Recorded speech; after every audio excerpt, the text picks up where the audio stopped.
Sir, మీరు DGP బాధ్యతలు స్వీకరించిన తర్వాత ఎంత సాంకేతిక వినియోగం ఉన్నా బేసిక్ పోలీసింగ్ అనేది చాలా ఇంపార్టెంట్ మీరు చెప్పారు. సో దీని మీద ఎలాంటి రివ్యూ చేశారు సార్? అంటే నేను డీజీపీగా బాధ్యతలు తీసుకున్న తర్వాత గమనించింది ఏంటంటే, ఏదైతే పద్ధతులు మేము జూనియర్స్గా ఉన్నప్పుడు మేము ఏదైతే అవలంబించామో అది దాదాపుగా కొద్దిగా మర్చిపోయినట్టు ఇప్పుడున్న ఆఫీసర్స్ కొద్దిగా దాన్ని పక్కకు పెట్టారో, మళ్ళీ దాన్ని ఎవరు అడగలేదో కొద్దిగా ఆ విధంగా అనిపించింది నాకు.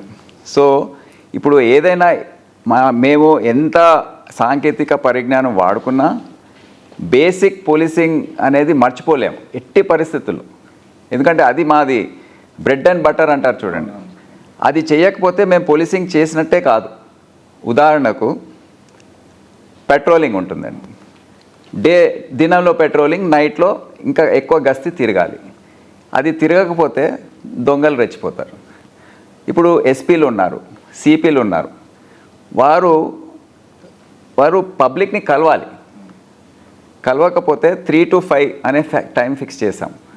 మీరు దినమంతా డిపిఓలో ఉండాలి, ఆఫీస్కి వెళ్ళాలి, డిపిఓలో ఉండాలి, మీ డిస్ట్రిక్ట్ పోలీస్ ఆఫీస్లో ప్రజల్ని కలవాలి, మీ సమస్యలన్నీ మీటింగ్స్ అన్నీ కూడా అక్కడ అఫీషియల్ వర్క్ అంతా చేయాలి, గ్రామాలు విజిట్ చేయాలి.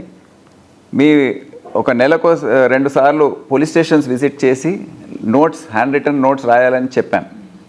అదే కాకుండా ఇన్స్పెక్షన్ నోట్స్ కూడా మీరు చేతితో రాస్తే చాలా బాగుంటుందని చెప్పడం జరిగింది. ఇన్స్పెక్షన్ షెడ్యూల్ ఏదైతే ఉందో అది ఫాలో చేయాలి. ప్రజల్లో అప్పుడప్పుడు గ్రామాల్లో వెళ్ళి కార్యక్రమాలు అటెండ్ చేయాలి. కమ్యూనిటీ పోలీసింగ్ అంటారు. కమ్యూనిటీతో కాంటాక్ట్ ఉంటే మీరు చెప్పిన మాట వింటారు పబ్లిక్. ఏదైనా సమస్య వచ్చినప్పుడు, కమ్యూనల్ వచ్చినా, ఏదొచ్చినా, వరదలు వచ్చినా మీరు చెప్పిన మాట వింటారు. అదే కాకుండా ఎస్పీలు, సిపిలే కాకుండా దాని తర్వాత డిఎస్పీలు ఉంటారు. వాళ్ళకు బాధ్యత ఉంది. అడిషనల్ ఎస్పీలు ఉన్నారు, వాళ్ళు ఇన్స్పెక్షన్స్ చేయాలి, వాళ్ళ కింద ఉన్న ఇన్స్పెక్టర్స్ వాళ్ళని గైడ్ చేయాలి. ఎస్ఐలు వస్తారు, ఎస్ఐల్ని గైడ్ చేయాలి. వాళ్ళకు పోక్సో కేసెస్ ఇవన్నీ ఇన్వెస్టిగేషన్స్ ఉంటాయి, అవి చేయాలి. అదే కాకుండా ఎస్హెచ్ఓ, అది చాలా ముఖ్యమైన పోస్ట్ మాకు. అంటే ఎస్హెచ్ఓ, ఎస్పీ, డీజీపీ, ఈ మూడే. మిగతా వాళ్ళంతా మధ్యలో సహాయం చేయడానికే. ఎస్హెచ్ఓ అనేవాడు పూర్తి పోలీస్ స్టేషన్లో మా డిపార్ట్మెంట్ రెప్యుటేషన్ ఏదైతే ఉందో అతనే డిటర్మిన్ చేస్తాడు.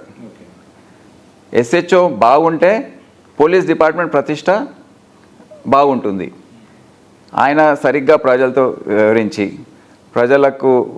ప్రజల బాధలను అర్థం చేసుకొని, పెటిషన్స్ ఏవైతే ఉన్నాయో సరిగ్గా రిసీవ్ చేసుకొని ఆ సిస్టమ్ ఏర్పాటు చేసి పోలీస్ స్టేషన్లో ఆయన కింద ఉన్న ఆఫీసర్స్ తగిన స్థాయిలో వారు స్పందిస్తున్నారనే భావం, న్యాయం, ధర్మం, కొద్దిగా నిజాయితీ, పూర్తిగా కూడా అనట్లేదు నేను.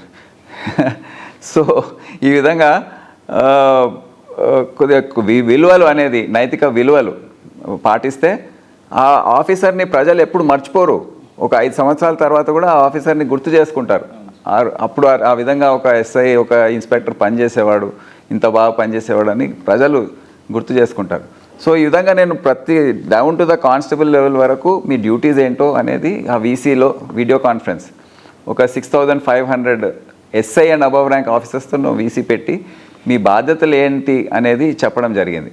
సో దాంతో చాలా ప్రభావం వచ్చింది, చాలా మార్పు వచ్చింది మాకు. ఇప్పుడు నోట్స్ వస్తున్నాయి, అందరు కూడా వాళ్ళు పని చేసుకుంటున్నారు. ఫీల్డ్ నోట్ నుంచి మాకు ఫీడ్బ్యాక్ వస్తుంది. మీరు చెప్పినట్లు మొదట గుర్తించినటువంటి అంశాల్లో సైబర్ క్రైమ్, ఇది ఇటీవల కొంత రిపోర్ట్స్ ప్రకారం కొంత నేరాలు తగ్గినా కొన్ని ఇన్వెస్ట్మెంట్ ఫ్రాడ్స్లో ఎక్కువ మొత్తంలో డబ్బు పోతూ ఉంది. సో వీటిని పూర్తి స్థాయిలో కట్టడి చేయడానికి ఎలాంటి చర్యలు చేపడుతున్నారు? ఆల్రెడీ టీజీసీఎస్బీ దీనికోసం పనిచేస్తుంది. సో మీరు ఎలాంటి ఆలోచనతో ముందుకెళ్తున్నారు? ఇది సైబర్ క్రైమ్ అనేది చాలా పెద్ద ముప్పుగా మారింది. గత వారం రోజుల్లోనే నాకు పరిచయం ఉన్న ముగ్గురు, ఒక చిన్న కంపెనీ నడుపుతున్నారు, మా ఫస్ట్ కజిన్, వారు బెంగళూరులో 80 లక్షలు పోగొట్టుకున్నారు. ఇంకొకరు డిజిటల్ అరెస్ట్ అని ఎంత చెప్పినా వారికి 10 సార్లు చెప్పుంటాను, అయినా ఆ పరిస్థితుల వల్ల ఒక రిటైర్డ్ ఎంప్లాయీ వారు ఒక 35-40 లక్షల వరకు వారు పోగొట్టుకున్నారు. సో ఈ విధంగా ఎంత అవగాహన చేసినా, ఎంత అవేర్నెస్ దీని గురించి చేపట్టినా ఇంకా ఈ సమస్యలు, ఎందుకంటే నూతనమైన కార్యాచరణలతో వాళ్ళు వస్తున్నారు సైబర్ క్రిమినల్స్. మనం ఒక ఎత్తుగడ మనం తీసుకుంటే వారు ఇంకోటి దానికి అది చేస్తూ ఉన్నారు. అంటే మనం ఒక స్టెప్ తీసుకుంటే వాళ్ళు 2 స్టెప్లు కొత్త కొత్త రకాలుగా ఏ విధంగా మభ్యపెట్టాలో అవి అన్నీ నేర్చుకొని వారు ఆ స్కీమ్స్ ఇంప్లిమెంట్ చేస్తున్నారు. అయితే ముఖ్యంగా సైబర్ క్రైమ్లో ఏంటంటే మనిషి యొక్క ఆశ అదొకటి మనం కంట్రోల్లో పెట్టుకుంటే, అంటే ఎవరైనా ఇప్పుడు ఇన్వెస్ట్మెంట్ ఫ్రాడ్స్ మ్యాక్సిమం ఇప్పుడు తెలంగాణ తీసుకుంటే మీరు దోపిడీలు దొంగతనాలు ఇవన్నీ చూసుకుంటే 250 కోట్లు ప్రజలు పోగొట్టుకున్నారు. కానీ సైబర్ క్రైమ్లో 1750 కోట్లు గత సంవత్సరం ప్రజలు పోగొట్టుకున్నారు. అంటే సైలెంట్ క్రైమ్ అన్నమాట. వాళ్ళు ఎవరు కూడా చెప్పుకోలేరు. చెప్పుకున్న కొంతమంది ఎవరైతే సైబర్ క్రైమ్ పోలీస్ స్టేషన్స్కి వచ్చి రిపోర్ట్ ఇస్తారో అది కూడా చాలా ప్రక్రియ అనేది బ్యాంక్ అకౌంట్స్ అన్నీ బ్లాక్ చేయాలి, రికవరీ ప్రాసెస్, కోర్టు, ఇదంతా చాలామంది నాకు తెలుసు కంప్లైంట్ కూడా చేయట్లేదు. అంటే వాళ్ళు అన్నీ పోగొట్టుకున్నా వచ్చి కంప్లైంట్ చేయట్లేదు. సో అదొక ఎప్పుడు కూడా మనము ఎవరైనా మీకు ₹1 పెడితే మీకు ₹2 వస్తాయంటే అది నమ్మడానికి లేదు. మీకు ₹1 పెడితే ఒక ఇంట్రెస్ట్ 5 పైసలు రావచ్చు, అది మ్యాక్సిమం 10 పైసలు రావచ్చు. కానీ ఎవరైనా మీకు డబుల్ ఇస్తాము ట్రిపుల్ ఇస్తామంటే నమ్మడానికి వీల్లేదు. అది డెఫినెట్లీ అది ఒక సైబర్ క్రైమ్ అని మనం భావించాలి. సో ఇది మేము ప్రజల్లో అందరికీ తెలియజేస్తున్నాం. గ్రామీణ ప్రాంతాల్లో కూడా సైబర్ క్రైమ్ సెక్యూరిటీ బ్యూరో ఏదైతే ఉందో అదే కాకుండా ప్రతి పోలీస్ స్టేషన్లో ఒక సైబర్ వారియర్ అని పెట్టి ఆ సైబర్ క్రైమ్ గురించి గ్రామాల్లో వెళ్ళి వాళ్ళకు అవగాహన కల్పించడం, మాదక ద్రవ్యాలు, సైబర్ క్రైమ్ ఈ 2 అంశాలపైన చాలా మేము ఫోకస్ చేసి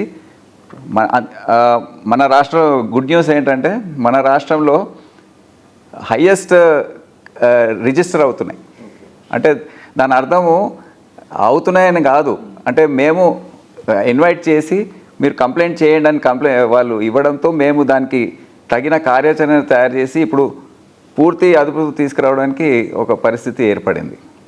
ఓకే సార్, మీరు ప్రతి ఏరియాలో వాళ్ళని కలవాలని చెప్పారు సార్. జిల్లాలో కావచ్చు, హైదరాబాద్ సిటీలో కావచ్చు, నైట్ని డామినేట్ చేయడం అనేది పోలీసింగ్కి ఎంత అవసరం సార్? అది చాలా కీలకమైన అంశం పోలీసింగ్లో. నైట్ పెట్రోలింగ్, రాత్రి పూట గస్తీ ఏదైతే ఉందో నైట్ డామినేట్ చేస్తే ఆ పోలీస్ చాలా స్ట్రాంగ్ అనమాట. ఎందుకంటే రాత్రి సమయంలోనే అందరూ బయటకు వస్తారు. మాకు కావాల్సిన వాళ్ళు పోలీస్కి దొంగలు, రౌడీలు, అందరూ ఇక కేడీలు.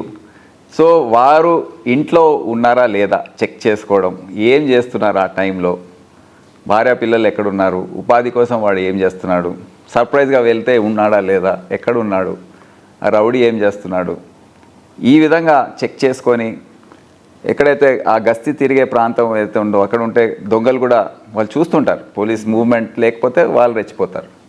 సో నేను ఎప్పుడు కూడా ఏం నమ్మానంటే policing lives by its night policing. అంటే మేము డేలో ఎంత హడావిడి చేసినా నైట్లో అందరు పడుకున్నప్పుడు మా వ్యవస్థ, గస్తీ వ్యవస్థ, నేను విజయవాడ సిపిగా పనిచేసిన నాకు గుర్తుంది.